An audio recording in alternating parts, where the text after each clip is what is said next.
After a long spell, we finally got a sunny holiday morning. While hanging out the bedding, I heard heavy footsteps approaching. Entering the living room were John and Emily. Both carrying a lot of stuff and panting, but upon seeing me, they grinned and dropped a bombshell. "We're moving in with you from today. If you don't like it, divorce and leave." Stunned, I watched as they started spreading out their belongings in the living room. Then, Sarah entered, looking apologetic, and I quietly spoke up. "Is this really okay? I mean, she's..." "What?" John, hearing my words, turned pale and dashed out of the house. A few minutes later, he called, shouting loud enough for Emily to hear. "Are you kidding me? Why didn't you say anything?" "Oh, I mentioned it before, didn't I?" After a pause, John said, "I'm coming back home," and hung up abruptly. Emily looked like she was about to faint at John's yelling. "I can't wait for John to come back." At my words, Emily flinched. "Brace yourself, the real fight starts now. I am Linda Thompson, a 45-year-old office worker. Last year, I got transferred to a department with lots of overtime, leading to hectic days. I married John when I was 40. We met at a company year-end party where John was a guest. I was his hostess, and we hit it off since we were from the same hometown. John, 5 years my senior, was a go-getter, and I was grateful, having given up on marriage as I neared 40. We married after a year of dating. The wedding was simple, as John said it was unnecessary, a decision I now regret. "Hey! You skipped laundry again!"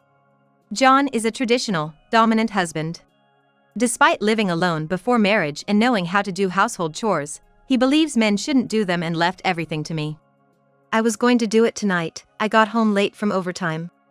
Exhausted and scolded as soon as I got home, I felt even more drained. John, unhappy with my response, started to get angry. "Don't talk back. Who do you think provides for you?" Frankly, I earn more than John. We both knew this when we married and chose to work together. But a year into the marriage, he seemed to forget. Initially, I argued back, but as John's temper flared, I started apologizing quickly to keep the peace. "I'm sorry. It was my fault." "Do you really think so?" "Yes, thank you. Your hard work is what keeps us going." This would satisfy John. And he'd cheerfully go to take a shower. At first, I found his dominant nature manly, but after 3 years, I was fed up. I didn't choose divorce because his parents were wonderful. I would have lunch monthly with his mother, and his father gave me birthday gifts. When visiting them, John was kind and the time was pleasant. My own parents passed away early, so his parents were as dear to me as my own. That's why I hesitated about divorce, but I had my limits. That was Emily, John's sister, living nearby. She's divorced. Apparently due to her infidelity. Since learning this, I've been uncomfortable around her. Emily disliked me too and would badmouth me, even in front of John. John adored Emily and never reprimanded her, often joining in the criticism. Emily, who I've been dealing with, has a daughter, Sarah, with her ex-husband. Sarah looks just like Emily but is the complete opposite in character, a really sweet girl. She visits Emily about twice a month. And every time, Emily brings her over to our place. "Hey Linda, could you feed Sarah some good food? I gotta head out soon." "What? So sudden?" "Just take care of it, okay?" Emily would leave without waiting for my response. And Sarah would always apologize. I couldn't leave kind Sarah alone, so I always ended up feeding her and taking her out. "Thanks for everything, Linda." "Did you have fun?" "Yeah, a lot. Can I come again?" "Of course." I couldn't say no to Sarah, who would ask so timidly.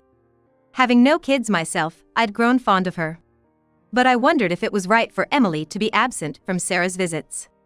I decided to ask John.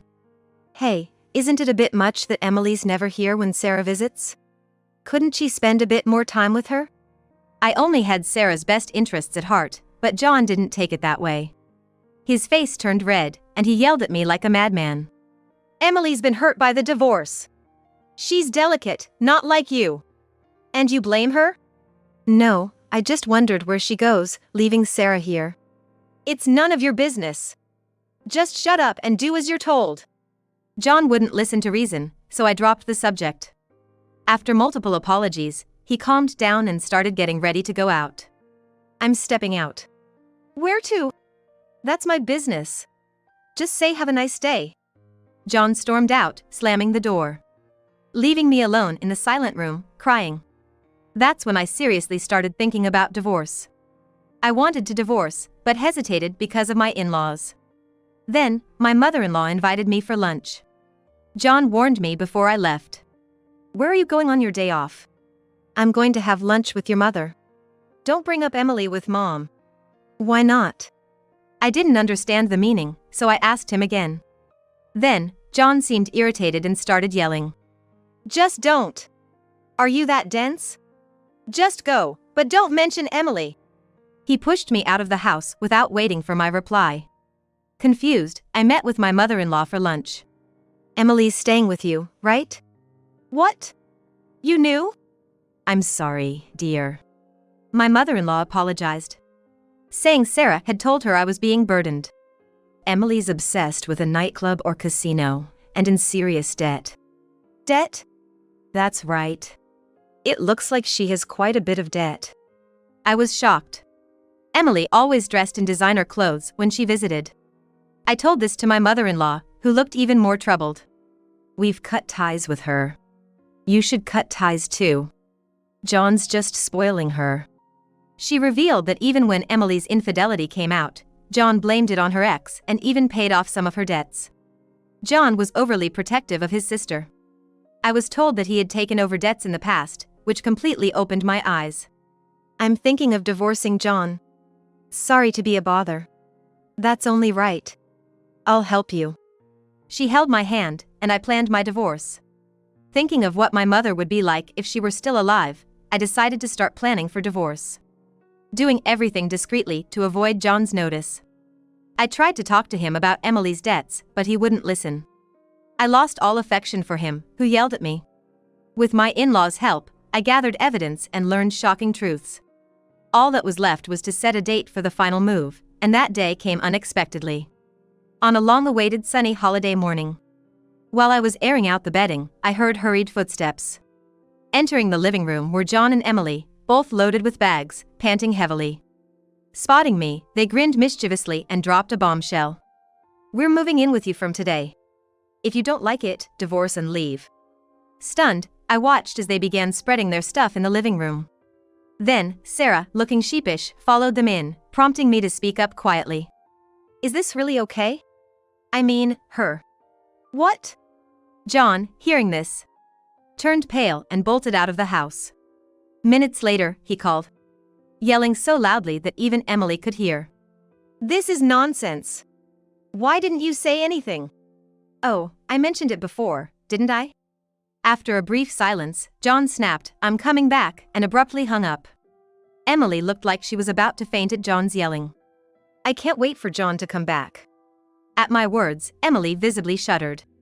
Brace yourself, the real fight is about to begin. Upon his return, John confronted Emily. Emily! What's this about debts? I didn't know anything about this. It's just a little debt. As Emily answered, avoiding eye contact, I couldn't help but chuckle. She glared at me. And I decided to enlighten her. Wow, Emily, having a $300,000 debt and calling it little. I couldn't say that, that's too much for me. Rich people are different. $300,000? Emily looked at me, her face a mix of shock and dismay. But I didn't relent and continued. I continued to talk one-sidedly. I heard your friend recently got married. Looks like he dumped you. I'm not dumped. Once we get this house, he'll come back. And with the money from selling this place. Oh. Realizing she'd spilled her plan, Emily looked at John, regret written all over her face. John, utterly confused, looked back and forth between Emily and me. I told him the harsh truth. Emily planned to kick me out, then you, to sell this house and pay off her debts, and then shower her boyfriend with gifts. What? John stood there, stunned. Unable to believe his beloved sister was using him. All lies, then? You said you wanted to live with Sarah, that I'd work and support you both. Hearing John, my head ached. He couldn't support his wife, but planned to support his sister and niece? Emily defiantly responded. You're just an ATM to me, John. Once we sell the house, I can go back to him. Won't you help me out? ATM? What the? Oh, shut up!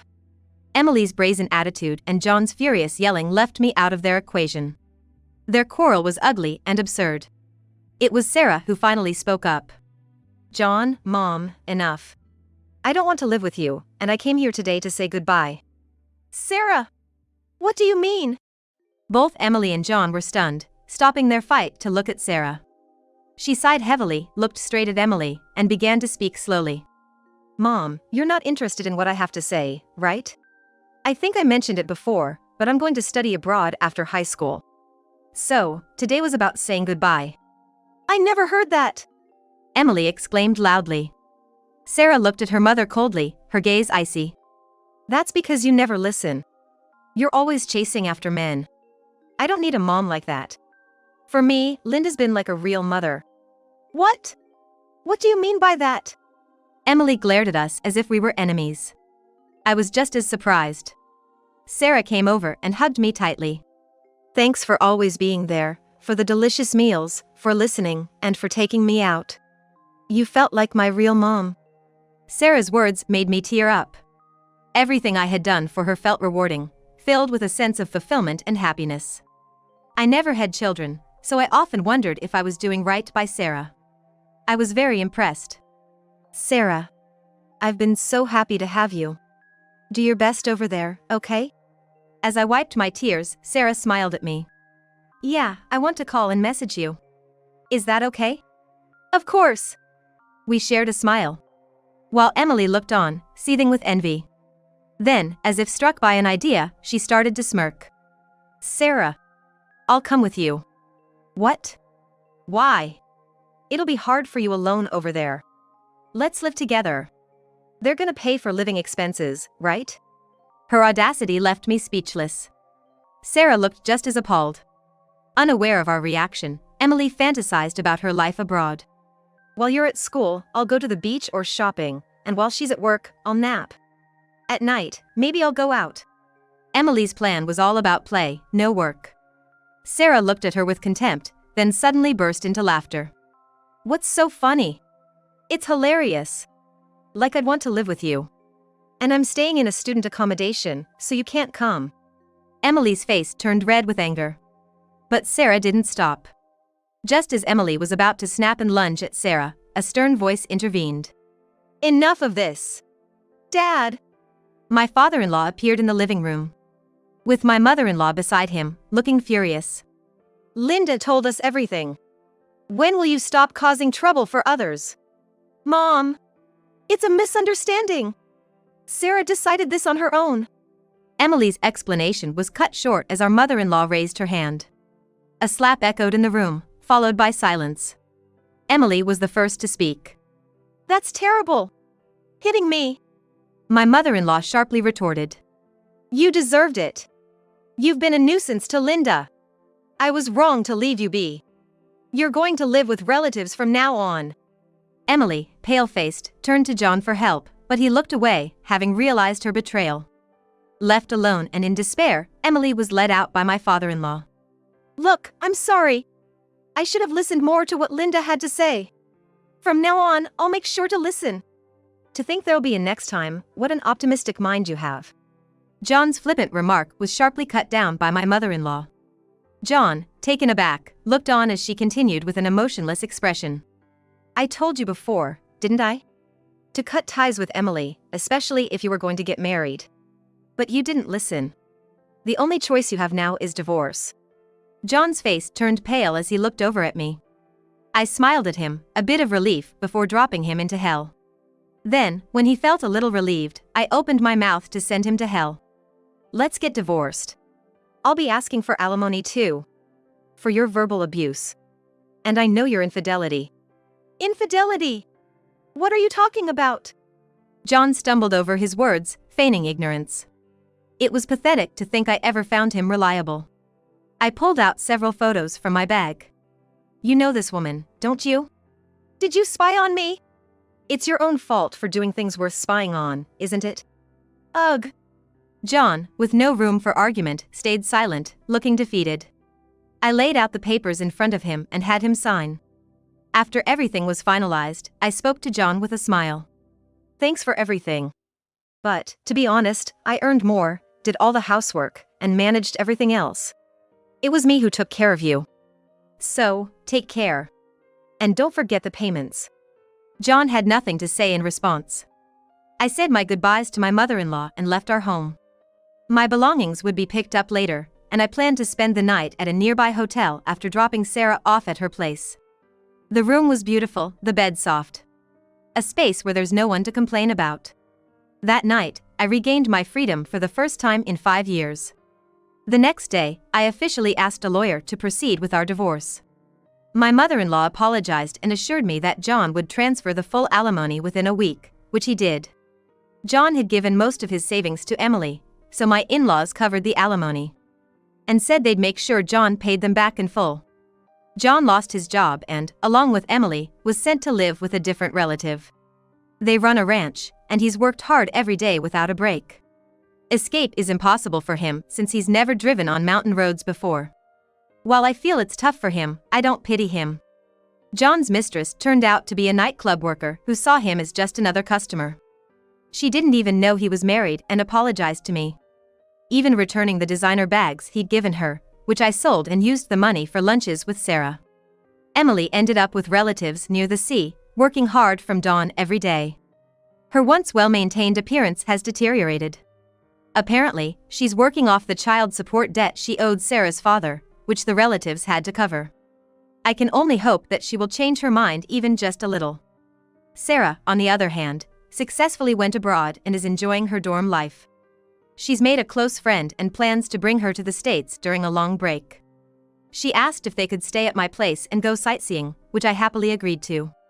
As for me, life is busy as usual. But so much better without someone complaining all the time. That alone makes me feel quite different.